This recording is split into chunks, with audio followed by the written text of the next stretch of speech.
She never unpacked, Sir, always sorry. half ready to run from every city. It's all right, you can tell me. One stranger's I'm here. arms made her body feel like home for the first time.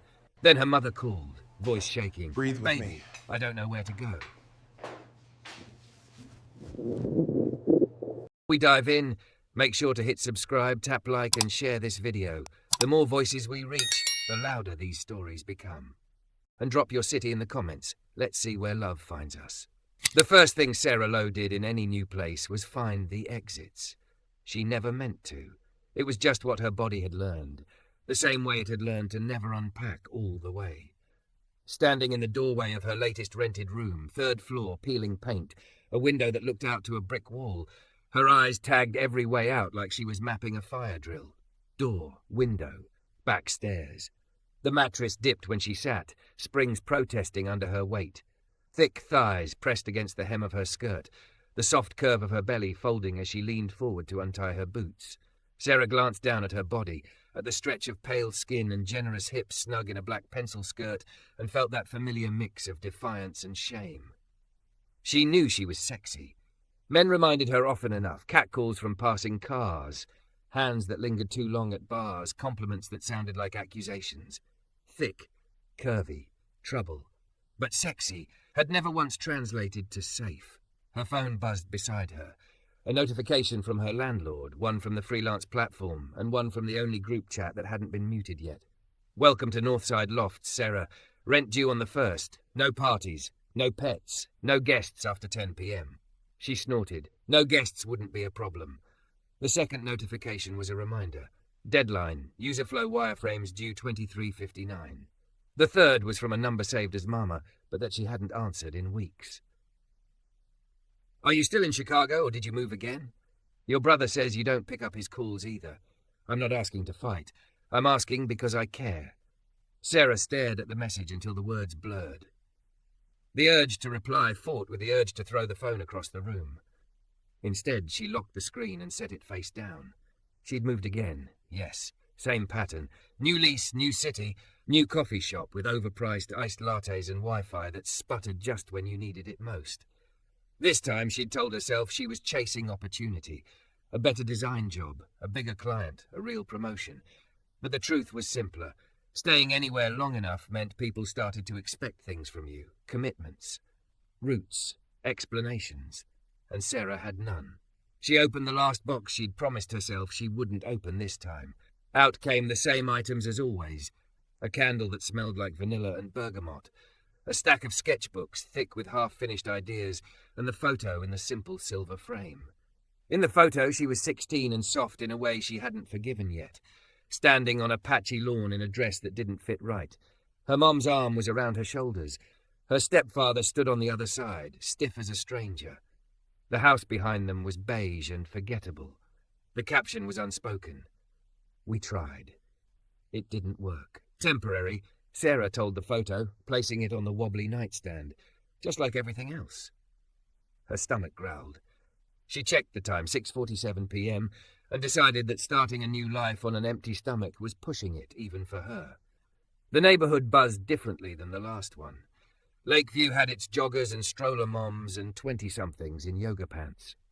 Here, in Westgate, the streets felt narrower, the buildings older, the air heavy with food smells and car exhaust. She passed a corner store with neon signs, a laundromat with machines roaring like engines, and a small café on the corner with fogged-up windows and a hand-lettered sign, "The Map Room, coffee, tea, late hours." The name tugged at something in her. Map Room. The girl who belonged nowhere paused, hand on the door, wondering if this was where she'd pretend to belong tonight. Inside, warmth wrapped around her. Low music hummed from hidden speakers. The air smelled of espresso, cinnamon, and something almost citrus. Lamps hung low, casting golden pools of light over mismatched tables.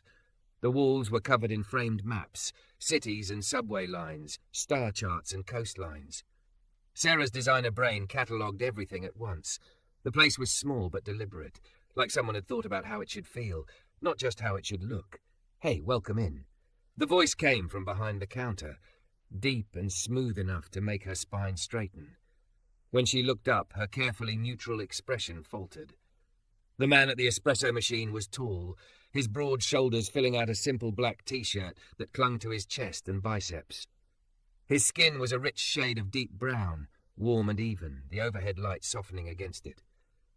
Short curls lined his head, faded neatly at the sides, and his jaw was framed by a trimmed beard that made him look simultaneously dangerous and gentle. He wiped his hands on a towel and stepped closer, and she realized his eyes were what made everything else blur. Dark, attentive, a little tired, but not the checked-out tired she saw on most baristas. His tired looked like he'd lived through things and come out on the other side with his soul intact. "First time here?" he asked. Sera straightened her skirt, feeling suddenly conscious of every curve, every inch of her size 16 body. Her black top hugged her full breasts a little more than she would have liked under his gaze. She lifted her chin. "Is it that obvious?" she said. His mouth tipped up. "People who've been here before walk in like they know where they're going." He nodded toward the maps. "New ones look up like they're trying to figure out if they're lost." She glanced at the closest map, a mess of intersecting train lines, coloured and labelled, all leading somewhere. "Maybe I am," she said lightly. "You tell me where I landed." "The best coffee on this side of Westgate," he said, with just enough playful cockiness to make her smile. "I'm Malik." "Sera." She hesitated, then added, "With an E, not like the angel." "Got it," he said, tapping an invisible note in the air. "So, Sera with an E, what's your order? We've got the usual suspects, but house favourite is the North Star latte. Oat milk, a little cinnamon, honey, orange zest. Sounds weird, tastes like staying up too late talking to someone who actually listens." The description snagged in her chest. Listening. She couldn't remember the last time someone had really done that. "Okay," she said. "North Star. Large. Adventurous. I respect that." He punched it into the register. "That'll be $5.50. She paid, feeling absurdly aware of the brush of his fingers as he handed her the receipt. It had been a long time since simple contact made her heart stumble. While he worked the espresso machine, Sera stepped aside, watching him from the corner of her eye. He moved like someone used to holding weight, steady, efficient, no wasted motion. His forearms flexed as he tamped the grounds. Steam hissed, milk swirled, and he seemed completely at ease in the small space behind the counter. Like he belonged there. Sera's throat tightened around a feeling she refused to name. "Here you go." He slid the cup across the counter, her name written in looping, confident letters. Sera. The steam curled upward, carrying a smell that was unexpectedly comforting. "Thanks." She took a sip and blinked. "Okay, that's terrible," he teased. "Really good," she admitted. "Grossly good. I hate that I like it this much." His grin widened. "My evil plan is working." She found a small table near the back, near a map of a city she didn't recognize. Opening her laptop, she tried to sink into the familiar distraction of work. Wireframes, buttons, user journeys, places where people clicked and knew exactly where they were headed. Every time her focus slipped, her gaze drifted to the counter. Malik chatted with an older woman in a layered scarf, handed a to-go cup to a guy in construction gear, laughed at something a teenager said.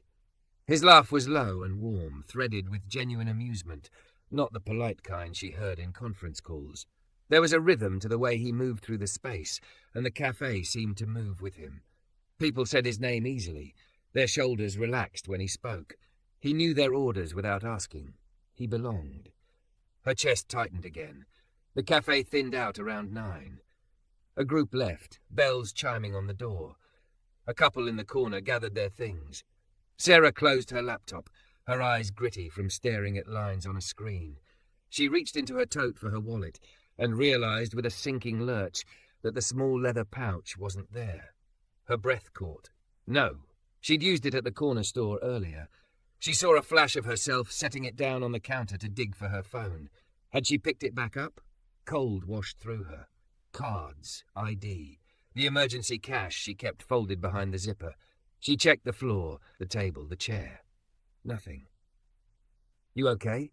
Malik's voice came from near her elbow, softer now in the quiet room. She looked up too fast, panic making her vision blur at the edges. Yeah, I just..." Her voice cracked. "Great, I think I left my wallet somewhere, earlier, or..."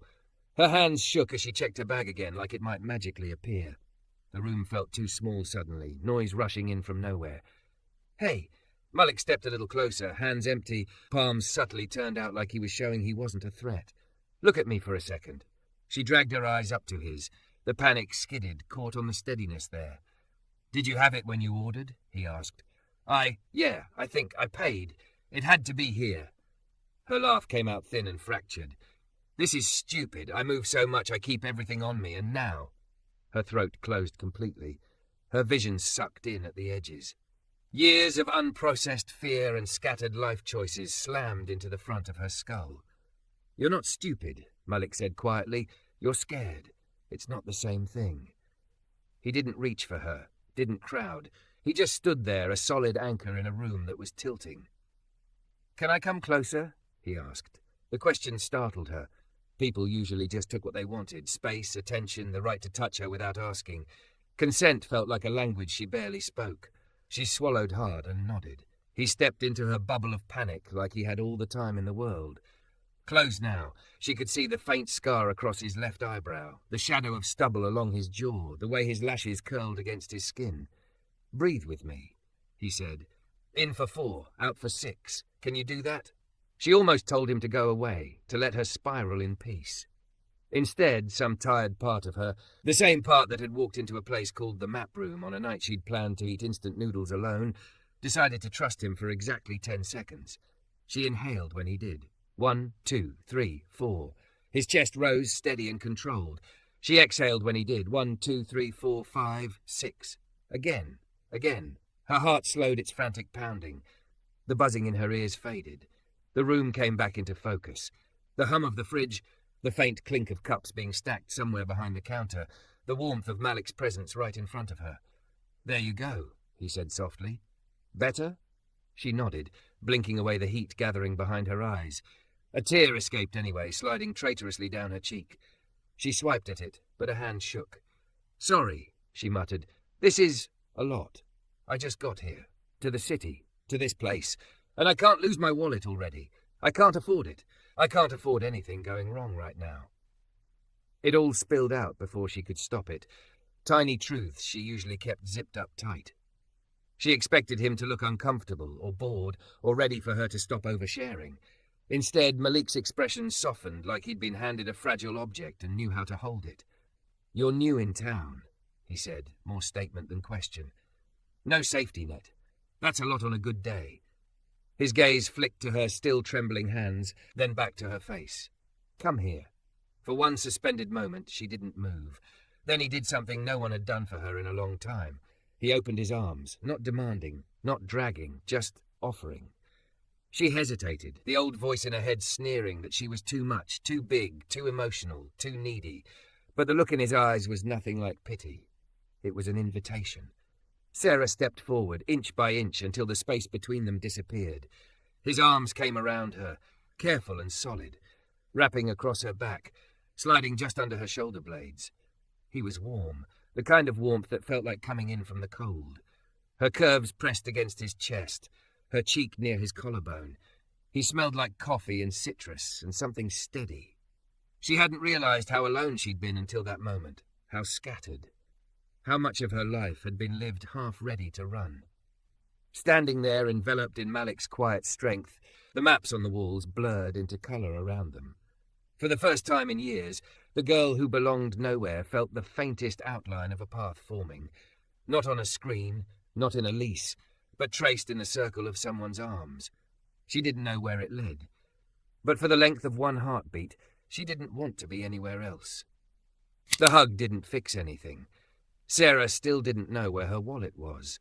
She still had a rent payment looming, a deadline in 3 hours, and a life that fit inside 3 suitcases and 1 overstuffed tote. But as Malik's arms loosened and she stepped back, something inside her had shifted in a way she was afraid to look at too closely. "Sorry," she whispered, automatically smoothing down her skirt, tugging her top where it clung to the soft curve of her stomach. "I don't usually break down in public." "Most people don't break down at all," he said quietly. "They just carry it, until it carries them." The café was nearly empty now. A couple of chairs were upside down on tables, the lamps dimmed. The glow from the counter cut warm lines across his face. Sera swallowed. "I really did lose it," she said. "My wallet. I'm not You know, using it as a weird excuse to get hugs from strangers. His mouth quirked. Good, because there are easier ways to get hugs from me. Heat rushed into her cheeks. His eyes flicked over her face, noting the flush, and his smile softened, less teasing, more grounding. Let's retrace your steps, he said. You came in. Sat, he ordered. Sat here. Did you take your bag out anywhere else today? The corner store 2 blocks over. She winced. I bought ramen and cheap wine, don't judge. No judgment. You're new. It's law that you eat terrible noodles at least once. He reached behind the counter and grabbed his hoodie from a hook. Grab your stuff. I'll walk with you. You don't have to do that, she said quickly. I'm already a walking disaster. You don't need to chaperone me while I spiral. Lucky for you, I'm an experienced spiral walker. He zipped the hoodie, flipping the sign on the door to closed. Come on, it's on my way home anyway. She doubted that, but she didn't argue. Her legs felt wobbly, and some stubborn part of her was tired of pretending she didn't need anyone. Outside, the night was cool, but not cruel. Streetlights pooled on cracked pavement, and the air smelled faintly of fried food and rain that hadn't decided if it was coming or not. Sera hugged her tote close to her body, her curves shifting as she walked. She'd spent years shrinking herself in public, pulling jackets closed, tugging hems down, avoiding eye contact, but Malik walked beside her like there was nothing about her to hide. So, he said, hands in his hoodie pockets, where'd you move from? Last place was Austin, she said. Before that, Philly. Before that, some nowhere town outside Denver. Before that. How long we got? He asked, eyebrow lifting. She huffed out a small laugh. Exactly. So what brings you to Westgate's finest intersection of bad parking and good coffee? Work, she said automatically. Freelance UX designer, remote. He glanced at her, waiting. And, she admitted, because the silence felt too honest for half-truths, running. From what? Depends on the day. She looked at the uneven sidewalk, at the way the light from the bodega ahead painted a rectangle on the pavement. Expectations. Family. Myself. The feeling that if I stay put, everyone will notice I don't actually know how to be anything. Anything? Stable. Consistent. Worth sticking around for. The words dropped out before she could stop them. Her chest tightened. I land somewhere, unpack halfway, do my work, and as soon as people start to remember my coffee order, I'm gone. They reached the corner store. The fluorescent lights hummed overhead, harsh and unforgiving. Inside, the cashier was scrolling his phone behind the counter. Wait here. Malik pushed the door open, bells jangling, and disappeared inside. Sera stayed on the sidewalk, arms wrapped around herself. Through the glass, she watched Malik talk to the cashier, his hands moving as he explained. The cashier frowned, then bent down behind the counter. Sera's heart stuttered. A moment later, the man straightened up, something small and familiar in his grip. Malik turned, holding the leather wallet up like a trophy. Relief hit her so hard she had to grab the wall. He stepped out, grin spreading over his face when he saw her expression. You, Sera with an E, are currently the luckiest person on Westgate. She took the wallet with trembling hands, flipping it open. Cards, ID, the folded emergency cash, all there. I don't understand, she said. Why would he hold on to it? I told him you just moved in and that you probably needed a break more than the universe needed to kick you tonight. Malik shrugged. Also, I may or may not fix his espresso machine for free sometimes. You fix espresso machines? She asked, clutching the wallet like a lifeline. And leaky pipes, and light fixtures, and the ancient fridge in the back that screams at me in the middle of the night. His smile turned a little self-conscious. The map room used to be my uncle's shop. When he got sick, I came back to help run it. Things fall apart. I try to keep them together. Wow, she said softly. So you belong here. He tilted his head, considering. Yeah, I guess I do. The word lodged under her ribs. Belong. She usually avoided it like a landmine. They started back toward the café in a quieter silence. A group of kids biked past, laughing too loudly. A bus sighed as it pulled up to the curb, doors wheezing open. Malik walked close enough that their arms brushed now and then, the contact brief but steadying. You hungry? He asked when they reached the café door. I was going to make ramen. You know, the gourmet kind that comes with the fancy silver packet. He made a face. Criminal. Come on. I've got a staff meal that I will absolutely pretend is leftover inventory for tax reasons. Back inside, the cafe felt like a small refuge carved out of the city. The lights were lower, chairs stacked. Malik moved behind the counter and pulled out 2 bowls from under the bar, a simple stew thick with beans and vegetables, and a loaf of bread with a crackled crust. "Is this legal?" she asked as he set them down at a corner table. "This is called community," he said, "and also me overestimating how much my regulars can eat." Up close, with the cafe mostly dark around them, Sera became painfully conscious of her body again, how she took up the entire side of the booth, the way her thighs spread, the way her soft belly curved when she leaned forward. Old shame prickled her skin. He noticed her fiddling with her skirt and stilled, spoon halfway to his mouth. "Can I say something?" he asked. "That depends," she said warily. "If it's, you'd be prettier if you lost weight, then no, you may not." His expression flickered with something like hurt on her behalf. "That's not a sentence that's ever going to leave my mouth," he said. "What I was going to say is, you don't have to fold yourself up like that. Not here." Heat rushed to her face, but it was different this time.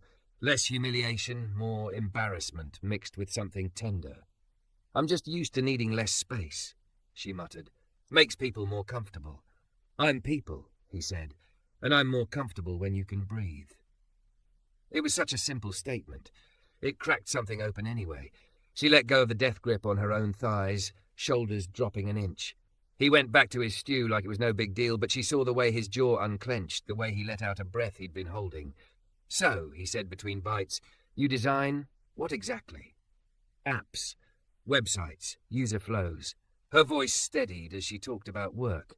"Basically, I take complicated things and make them feel like you aren't about to throw your phone at the wall." "Sounds like building maps," he said. She blinked. "I've never thought of it like that, but yeah, kind of." He nodded toward the wall of maps. "People walk into life like they walk into this cafe. Some know exactly where they're going. Some pretend they do. Some are just lost.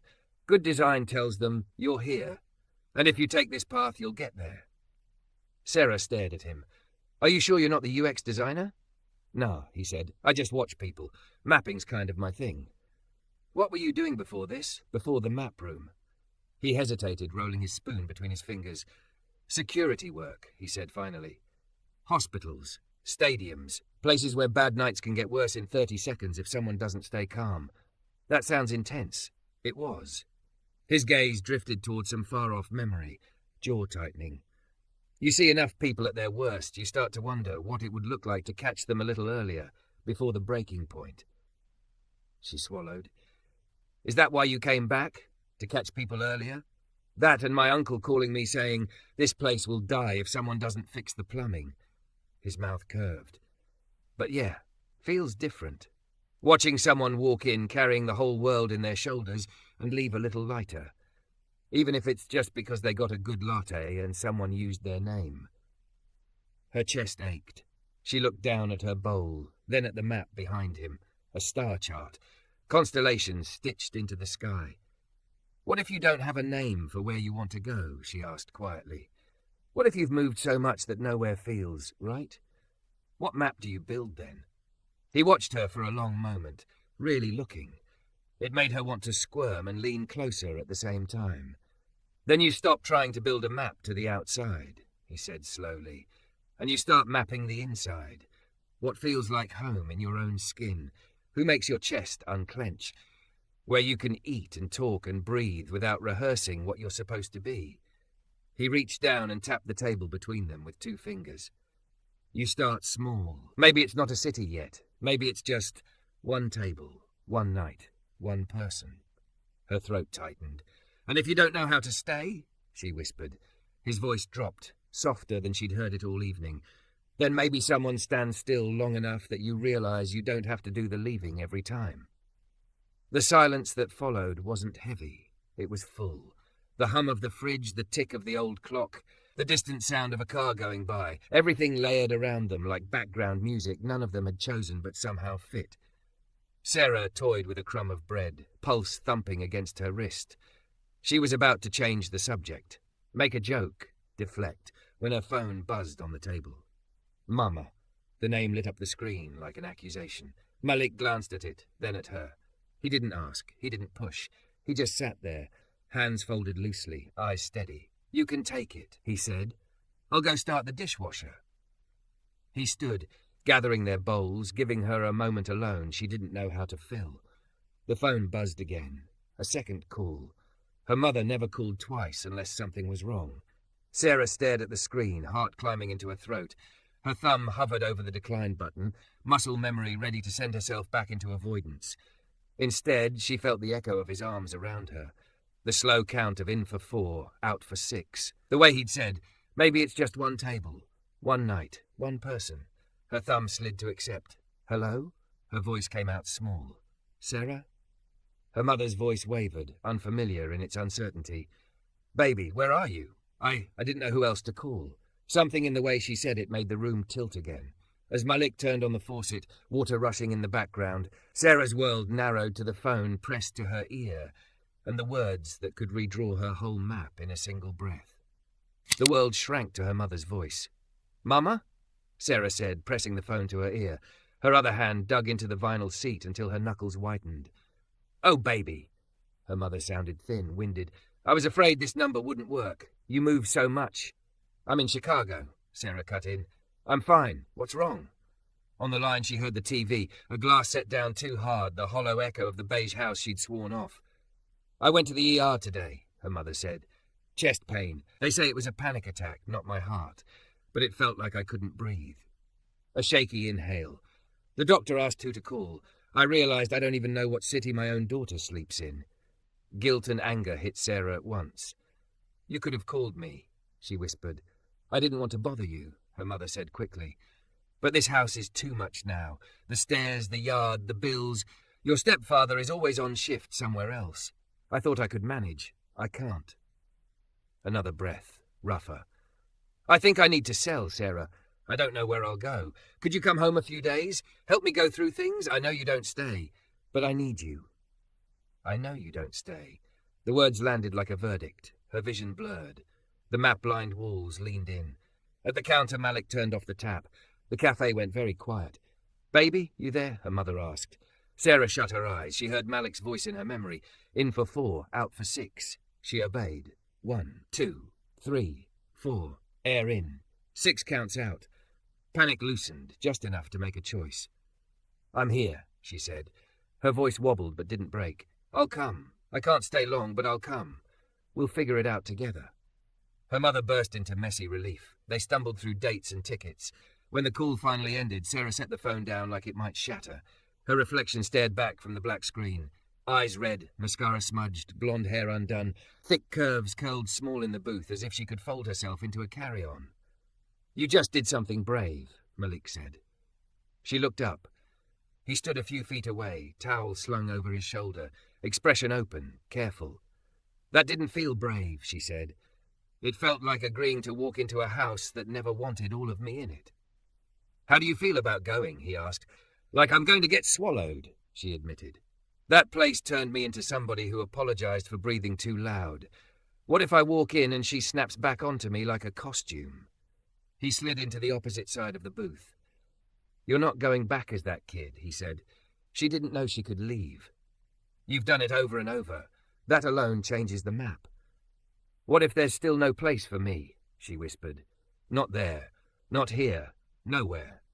"Then at least you'll be telling yourself the truth," he said. "You can't draw a route if you lie about where you're starting. You are here works even when here is ugly." Something in her chest stung. "Why do you talk like someone's therapist?" He half smiled. "Worked security in an ER. You see a lot of people hit bottom with nobody to call.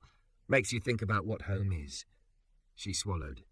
"I fly tomorrow, afternoon." "I'll drive you," he said like it was obvious. "You don't have to." "I know." His gaze held hers. "I want to." The simple certainty of it made her throat burn. "Okay," she murmured. "Yeah, okay." The house was smaller than she remembered. 3 days later, Sera stood on the cracking driveway, suitcase by her leg. The beige siding sagged. The porch light flickered, stubborn and tired. Inside, lemon cleaner wrestled with the smell of old carpet. Her mother hugged her too tight, thin arms wrapping around Sera's soft, curvy body like she was afraid she'd dissolve. "Look at you," her mother breathed. "You look good." "You look like you scared the hell out of yourself," Sera said. They did not magically become new people. They snapped at each other over what to keep, what to toss. They tripped old wires, her mother's sharp tone, Sera's blank silence. But every time they circled back. "I thought strict meant safe," her mother admitted one night over takeout in the faded kitchen. "I didn't see how small we were making you." "I didn't exactly fight for space," Sera replied, fingers tracing an old burn in the table. "I just left and never stopped leaving." "Maybe we both ran in different directions," her mother said. "Maybe it's time we stop." They talked about selling, about smaller places, about loneliness, about the cost of pretending you're fine. On her last morning, taping the last box, her mother asked, "Where are you going back to?" It wasn't an accusation this time, just a question. Sera thought of her third-floor walk-up with peeling paint, the photo she'd finally set on the nightstand instead of leaving in a box, the smell of cinnamon and espresso. A man who had counted her through panic and hugged her like her thick, soft body wasn't a problem to fix, but a person to hold. "To a little apartment I signed a real lease on," she said slowly, "to work that actually fits, and to someone who makes nowhere feel less empty. It's not a forever plan. But it's the first place that feels like mine." Her mother's eyes filled. "Then text me your address," she whispered, "so next time a doctor asks who to call, I don't have to say I don't know." Sera did. Back in the city, rain misted the air, soft and cold. Westgate looked the same. Crooked storefronts, honking cars, a bus sighing at the corner. She didn't. Her suitcase rattled behind her, wheels catching on cracks. Her feet turned without thinking, not toward her building, but toward warm light spilling from familiar windows. The map room's bell chimed when she stepped in. Heat and espresso and cinnamon wrapped around her chest. He was there. Malik stood behind the counter, sleeves shoved up, forearms flexing as he tamped espresso. When someone cracked a joke, his laugh rolled out low. The sound tugged something loose inside her. "Malik," she called. He looked up. The surprise lasted half a second. Then his whole face broke into a slow, unguarded smile that made her knees weak. "You came back," he said, coming around the counter. "You drove me to the airport," she answered, rolling the suitcase closer. "I figured I owed you proof I survived." He stopped in front of her, close enough that she could see the tiny scar in his eyebrow, the flower on his hoodie, the tired warmth in his eyes. "How's your mom?" he asked. "Scared," Sera said. "Leaving the house, learning she doesn't have to stay somewhere that's killing her. We cried over ugly plates." A breath. "We said some things we should have said years ago." He nodded, relief softening his shoulders. "And you?" She let the question sit a second. "I realized I've been living like a layover," she said. "Never changing my address, never telling anyone where I am, always half-packed. It's exhausting, pretending you don't care where you land." His gaze didn't move from her face. "So yesterday I signed a 1-year lease," she continued. "Told my mom my actual street and apartment number. I unpacked every box, even the embarrassing one with my high school photo." His eyes went bright. "Yeah?" he murmured. "Yeah." Her voice shook, but she smiled anyway. "And when I think about staying, for real, I don't picture a skyline. I picture this place. And you, behind that counter, talking about maps like a nerd. It feels like the first dot on something that could be a life." For a heartbeat, he just looked at her, like he was taking a picture he never wanted to lose. Then he stepped closer, stopping within reaching distance. "Can I hold you?" he asked quietly. Heat climbed her throat. "Please." His arms came around her, slow and sure. He gathered her thick, soft body against him like it was natural, not a favor. One hand spread wide at the small of her back, the other settled between her shoulder blades. She leaned in, letting herself rest, no part of her angled toward the door. The café sounds blurred to a gentle hum, her cheek pressed to his chest. His heartbeat thudded steady under her ear. "You know what I see when I look at you?" he murmured. "An overpacker with commitment issues?" She tried, voice muffled. "A woman who thinks she belongs nowhere," he said, "when every room she walks into breathes easier because she's in it." Her eyes burned. "Inside, I still feel one bad day away from bolting." "Then on those days," he said, sliding his hand up to rest over her heart, "start here. Feel this. Remember you didn't run tonight." His palm warmed her ribs. Then his arms tightened, folding fully around her, drawing a circle that felt suspiciously like safety. And if you forget that, he added, breath tickling her hair, you start here. His hands pressed gently at her back, anchoring her. With my arms, I'll be the map until you can read your own. She huffed a wet laugh. That is so cheesy. Disgustingly, he agreed. I stand by it. She breathed with him. In for 4, out for 6. Each rise and fall of his chest wrote a tiny mark in her mind. You are here, you are here, you are here. Outside, rain streaked the windows, smearing the streetlights into watercolour. Inside, surrounded by paper maps of everywhere she'd never stayed, Sera felt something land. Not a grand revelation, just a quiet, solid click. She wasn't promising forever. She wasn't done being afraid. But for the first time in her life, she wasn't halfway out the door. Her feet were on the ground. Her boxes were unpacked. Her mother knew her address. And a man with steady hands and patient eyes was holding her like the space she took up had always been reserved. She didn't know where every road would lead. Tonight, it was enough that his arms had drawn her a beginning, a map from nowhere to here, and a place she could finally dare to call home.